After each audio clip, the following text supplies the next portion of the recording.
আসসালামু আলাইকুম। আজকে শুক্রবার 22 তারিখ, 10টা 8 বাজে। আমার গাড়ির mileage 6643।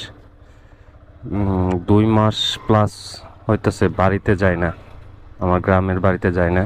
100 fit road, Madani avenue. আমি অলরেডি 300 ফিট, এই ফিট দিয়ে খিলক্ষেত হয়ে আবদুল্লাপুর দিয়ে বাইপেল দিয়ে বের হবো। টাঙ্গাইল দিয়ে বের হইলে আমার জন্য আর কি, আমার কাছে কেন যেন টাঙ্গাইলের রাস্তাটা সহজ মনে হয়, রাস্তাও ভালো। তো মাত্র তেল ভরে নিলাম, আর মতো তেল ছিল। তো সব মিলে 11টা তেল, অনেক দিন পরে গাড়ি ফুল লোড করলাম।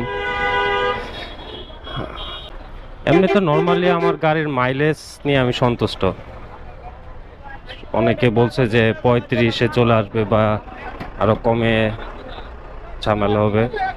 তো মেনটেনেন্স কন্টিনিউ ভালো করে মেনটেনেন্স করলে এই প্রবলেমগুলো হয় না। একটা কারণেই এই আশুলিয়া রাস্তা দিয়ে আসতে চাই না, জ্যাম, রাস্তার যে অবস্থা। অবশ্য কনস্ট্রাকশনের কাজ হইতাছে, এটা শেষ হয়ে গেলে আর এই প্যারেশানিতে আর থাকবো না। যাইতে চাইছিলাম সরাসরি ফ্লাইওভার দিয়ে, ওই চৌরাস্তার ওই দিক দিয়ে, কিন্তু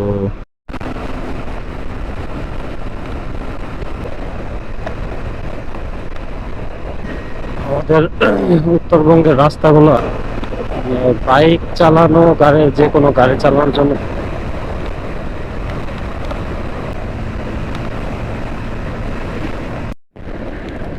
অবশেষে আমি জামালপুর মির্জা আজম তত্ত্ব গাড়িটা এখন অনেকদিন ধরে ওয়াশ করাই না, গাড়িটা ওয়াশ করাইতে হইব। টাঙ্গাইল থেকে টাঙ্গাইল থেকে একটানা চলে আসলাম, মাঝখানে আর কোনো